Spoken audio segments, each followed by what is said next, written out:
true, but Yeah. hot damn, it possessed my spirit. I couldn't go anywhere without this couldn't happen. I blew it over my fucking head. My head walls just couldn't happen every day. Good night, every day. Alright, I'm gonna shoot the hot box now. Yeah, so. Alright. Hey man, I was gonna ask you, man. Would it be cool if I set the fucking release date way in advance? That will automatically bring down the bad juju. Okay. Bring down the bad It just juju. happens. If you set a date, something will fuck up. Not you, I mean everybody. I just tell people, it's just a curse. It's, it happens every time. Yes.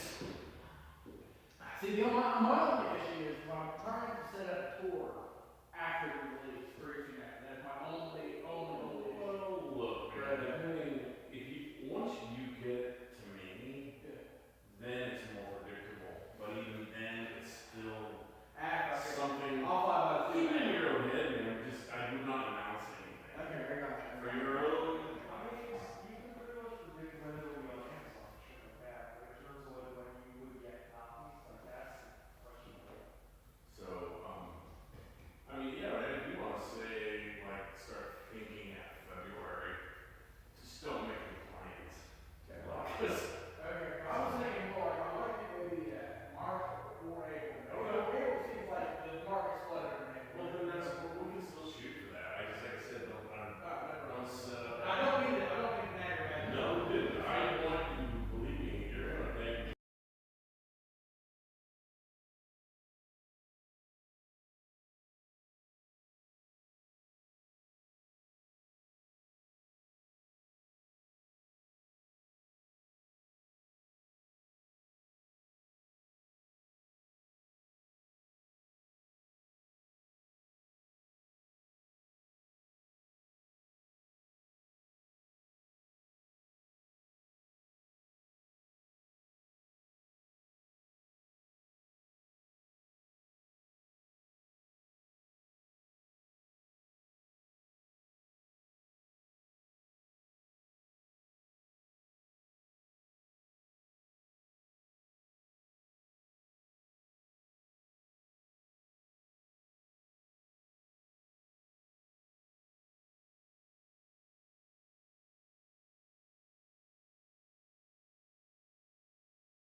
Using it to, like, put stuff out on our YouTube page. Can I get a link to this shit? Yeah, it'll be up. You'll get a link to it. Tony. So, just to let you know, there's two cameras. Alright, pick up. So if you stand that way, they'll be looking at your back of your head half the time. Okay, which one should I say? Straight forward, like that. Just like this. Okay, I don't know, I'm moving code, I don't knock the motherfucker over if I fuck around. Your light screen now. Are you gonna talk in every place like you're talking to people, or Oh, I'm not gonna do that, I'm not crazy, I'm not. you're just reading, you're not saying nothing else? Yeah, I'm just gonna, whoa, yeah, if something's said, then something's said, I don't know, I can't predict these things. God damn it, see, I done fucked up that. I'm just gonna read some shit reading tonight, I ain't worried about it.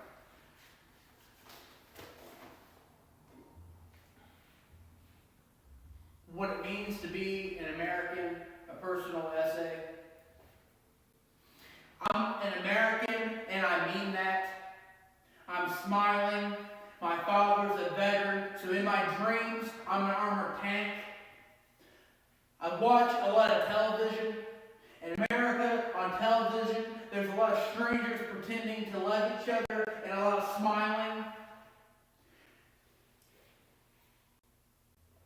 I'm smiling, and I'm an American, despite having never fired a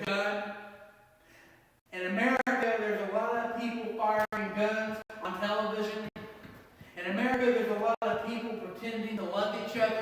This is America, and I'm smiling. My father's a veteran, despite having never fought in a war. He is American, and he is my father, despite having never taught me to fire a gun. I'm an American, and I'm smiling, despite it meaning nothing, and I mean that. When my father was in the Army, they taught him how to shoot airplanes down from the ground, despite their, oh, goddamn, I lost my memory. Was you here if I fucking pick that shit from the top? That's fine. I'm very sorry.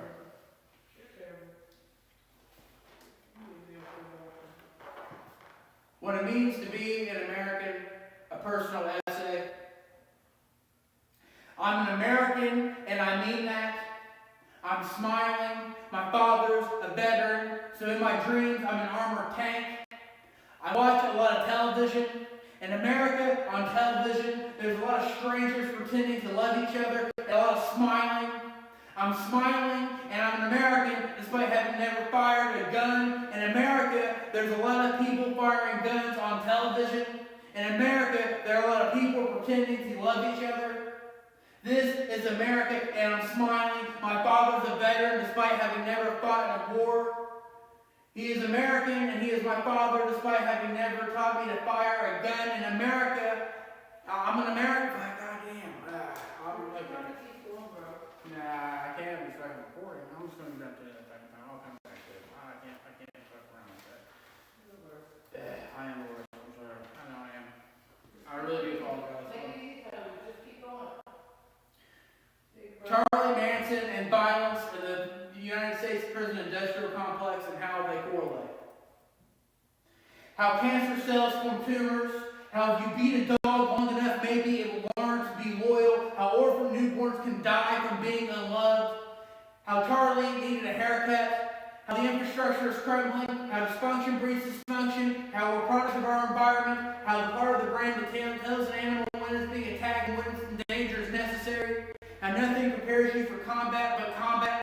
How our fear is our power. How there's going to be a war. How Charlie said he did what he could with what we threw away. How sea turtles need to be able to fend for themselves from birth. How birds raised in labs won't build nests for their eggs. How Charlie how children repeat what they see. How they believe what they're told. How tumors affect the body. How Charlie was born in prison and died there.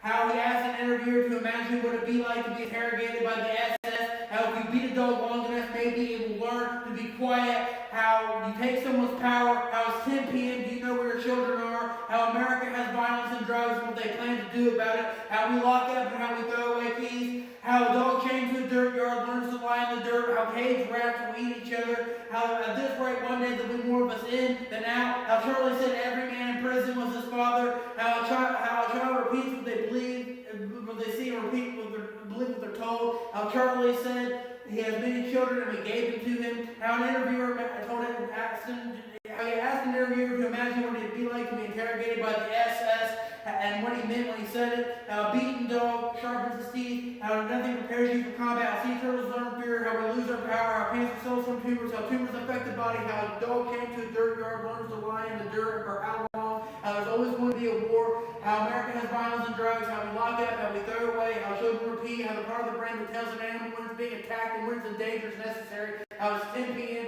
How we don't know our children. How dysfunction breeds dysfunction. How the infrastructure is crumbling.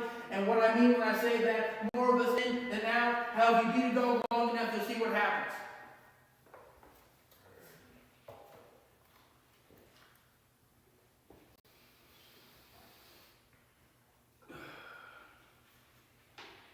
Outside a gas station, East Jesus Nowhere, United States. Air toxic with the reek of ethanol and other people's cigarettes.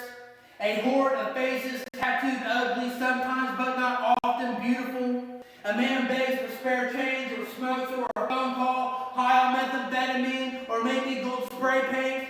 And beyond that are the power lines by the overpass where the teenagers meet to smoke and fuck and tie strays together by their tails and shoelaces, hang them on the wires like dirty sneakers. And beyond that, the railroad tracks where the drunks and children are regularly mowed over and popsicles and crucifixes are buried in the mud their bodies landed in. And maybe bodies isn't the right word, but what's left of them. And a lot of that soaks into the dirt. and beyond that are the bars my father's been kicked out of, and alleys he's been jumped in, and beyond that's another city, another gas station, another man trying to make a phone call, other cats call each other to death in the power lines, and other teenagers meet to smoke and fuck, other bars, other fathers, the whole planet over, the air is toxic, and the fathers are drinking too much beer, and the trains are screaming, and the cats draw their last breaths.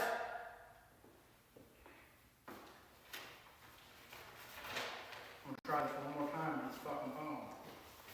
I've now fucked it twice. And it's old as fuck. It's older than some of the people in this room right now. So, I don't know.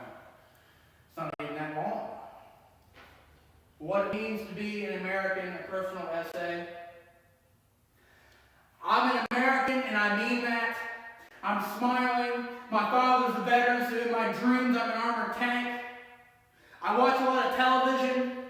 In America, on television, there's a lot of strangers pretending to love each other and a lot of smiling. I'm smiling and I'm American despite having never fired a gun. In America, there are a lot of people firing guns on television. In America, there are a lot of people pretending to love each other. This is America, and I'm smiling. My father is a veteran despite having never fought in a war.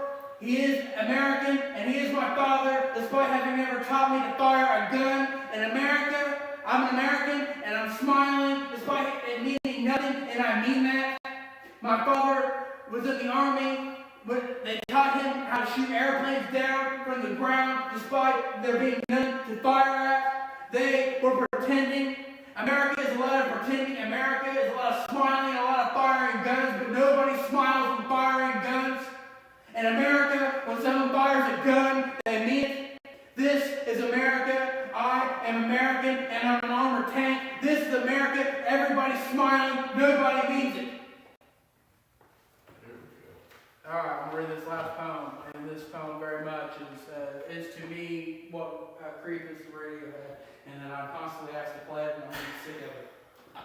But here we go. This is titled Comprehensive History of Portsmouth, Ohio. It started with Henry Massey, 1803. Then there was a flood, 1937. Legend has it only one person died, a pregnant mother.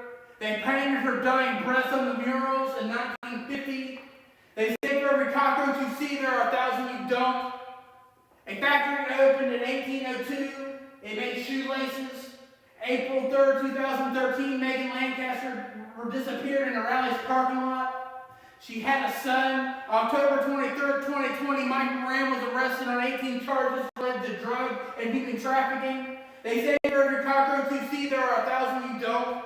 Sometime in the mid to late 90s, the pill mills came in. In 2017, Billy Reinhardt died of an overdose. In 2019, so did Tessa McNeely. They had 2 hits apiece. So far, I'm counting 6. Legend has it there were so many overdoses in the summer of 2017 that they ran out of places to store the bodies. 350 people died in the flood of 1937, but they only painted one mural. By 2017, the shoelace factory, the one started in 1802, became a hub for sex workers. A local resident with a can of spray paint wrote HIV/Hep C, we got it here on the building's crumbling bricks. Documentaries were filmed and edited and broadcast on national television. In 2019, Dr. Margaret Temporaris was sentenced to 84 months for her role in distributing opioids to the surrounding area. Dr. Paul Volkman was given 4 consecutive life sentences. On October 26, 2020, Mike Moran pled not guilty. You know what they say about cockroaches? Bessie Thomas, Megan Lancaster, Billy Reinhardt, Tessa McNeely, between the 4 they had 6 parentless children. In March of 2021, it was announced that the shoelace factory, the one started in 1902, is being converted into a rehab. They covered the graffiti in white. Thank you all very much. I don't know if you want to do her in the same fucking shot. Yeah, might as well. I like you, I like podium, so heck off. Move this back.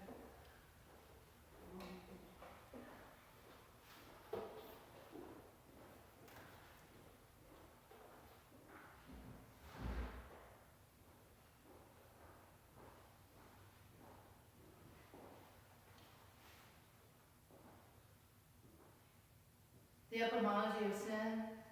We were both born diseased, children of pain, rage, fear, and psychosis. But you were my best friend. Life was scary, and you were scared of everything. I never was. I was brave for us both. You were scared of bugs, mice, things that crawled or slithered, but you weren't scared enough of him. You wanted to be just like him. When our parents would fuck so loudly it could be heard throughout the single wide trailer, you cowered with me. You were my best friend. He would scream at her, telling her to take it, forcing her to take it in the air. She would cry out and beg, and finally give in and sob. We would crawl along the hallway floor on our bellies, outside the bedroom door. You would try to imitate what you heard. You were too young to know any better. When everyone played with your fear or on your fear, you were my best friend. The kids who played across the street would pick on you and trip you, throw things at you, and I would fill my purse with rocks and chase them off. It was my job to protect you. When the world tried to beat the pussy out of you, you were my best friend. He and his cousins called you gay when you turned your head and tried to hide from the violent pornography lighting the room. You would be called gay so much in life, he tried to toughen you up, beat the faggot out of you. He beat you with words, fish, shame, brick, belts, switches. He even tried to run you over to make you less of a pussy. I liked you soft. I didn't know that soft meant fragile. I didn't know that soft could mean breakable. When we felt like we'd never get out, you were my best friend. I missed school for 2 weeks after a massive snowstorm. She was afraid someone would see the bruises he left. When I got called to see the guidance counselor, I thought help was on the way, but CPS wouldn't take him away. They told me I had a nice home and was ungrateful and unruly. They said there was nowhere for a kid like me to go. They would take me to a detention center, but I couldn't leave you because you were my best friend. I didn't know what would happen to you. I didn't know how broken you were. I didn't know how broken you would become. I didn't know I couldn't save you. I spent my whole life trying to save you. I didn't know how you would break me. I didn't know you would become him.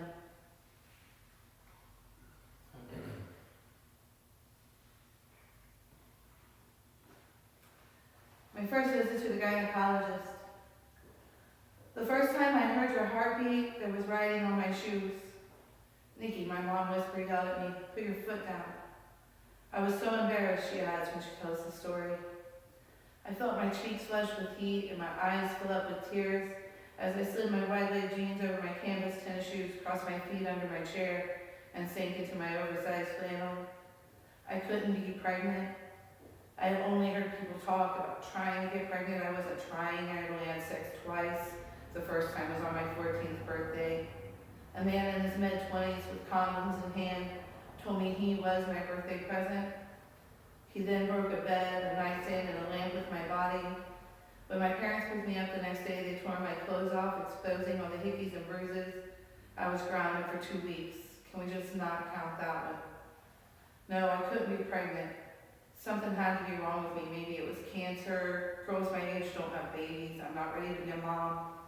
Clearly the test was wrong, and we should just go home. Nikki, my mom nearly breaks her whisper. Shit, there it is. My left leg crossed over my right, with my foot bouncing at the ankle, tennis shoe exposed, some grunge lyrics, a pot leaf, class of 2001, waving like a banner. Patricide. Why are poems pain? Poems sting like ruin your finger over the red hot welts from being switched across your ass and thighs. Poems lick like leather belts, tearing, tonguing, burning across your body. Poems puke into the dirt as your face digs into the ground, knocking your breath from your chest, your dad's fist flying down to ensure you can't draw another. Why are poems pain? Like thick putrid dishwater forced up your nostrils and filling your lungs, like being stomped awake at 2 a.m. by your dad's steel-toed boot, like racing to find your mom laying bloody in the gravel, or freeing her from a locked shed, or hiding her in your closet. Why are poems pain?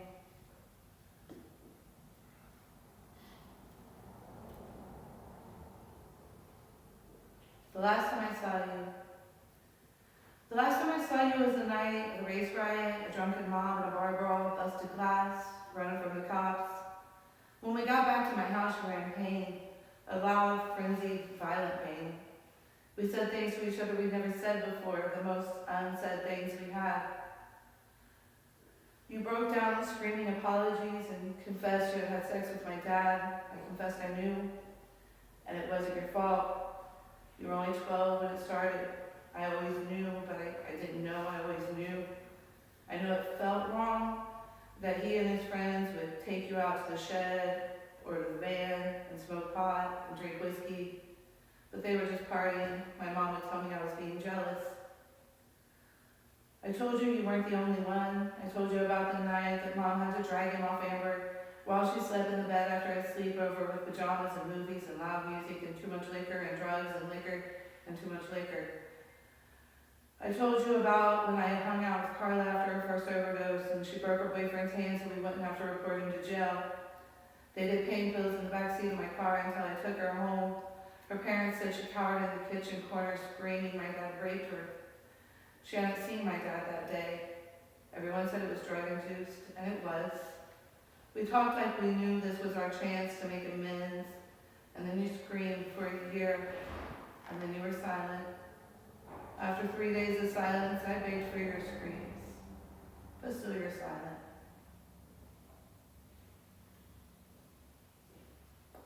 I never think it'll happen again. I didn't think it would happen again. He was everything I wanted him to be. He rode a skateboard and knew all my favorite punk songs. He pissed all over Riot Fest and got his nose broken in the pit, but he drank a lot. He was stumbling, falling into bookcase after bookcase. I tried to help and he swung on me, but he was drunk. It wouldn't happen again. He'd get drunk again, but it wouldn't happen again. He was drunk and barely conscious and screaming, and I held him and I told him everything would be okay, everything is okay. And he swung on me as I held him. We made love, I loved him. He put a belt around my neck, and I loved his belt. But he pulled it tighter and tighter, and the tips of my face and fingers were tingling. I was seeing bright flashes in the dark, and I started to panic. He pulled the belt tighter. I clawed at the leather, digging into my neck. I raised my body, trying to find slack. He pulled the belt tighter.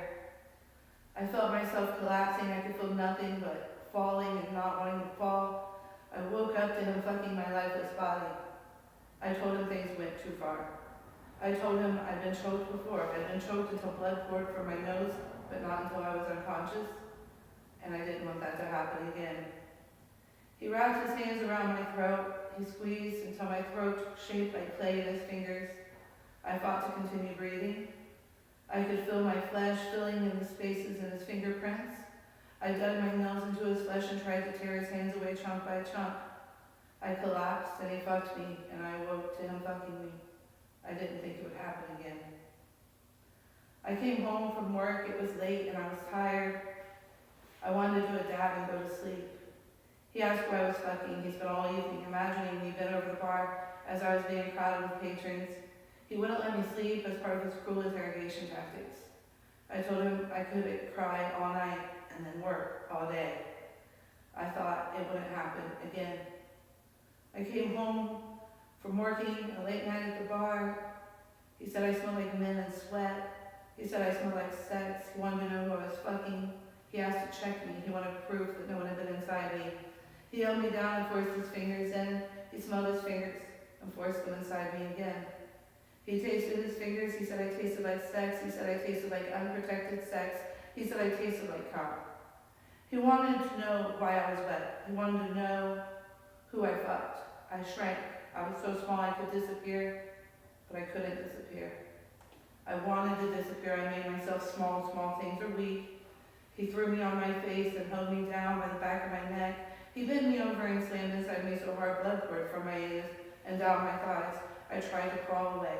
I crawled and clawed like a scared, beaten animal. I tried to fight my way out from under him. He slammed my face into the bed and told me to stay down. He held me that night as I cried and trembled in pain. I told my daughter. She called it rape. I couldn't call it rape. I couldn't say the word. He left me the next day. He said he was doing what was best for me.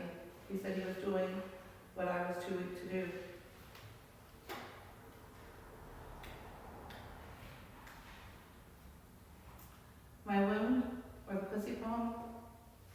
Pussies bleed, my pussy bleeds, but it never bleeds enough, not as I stretch it, forcing in pop bottles, rolling pins, or large callous fists.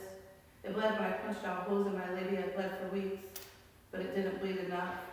I pour alcohol in the wounds or soak them in hot salt water. The pain would almost make me pass out, but pussies hurt.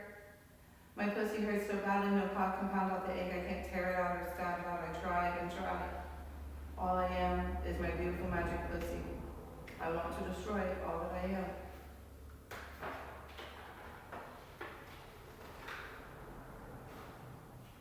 A pretty pussy poem. You want me to entice you with a pretty pussy poem? You want me to compare my pussy to a flower, its soft petals opening and glistening with morning dew as it welcomes you in?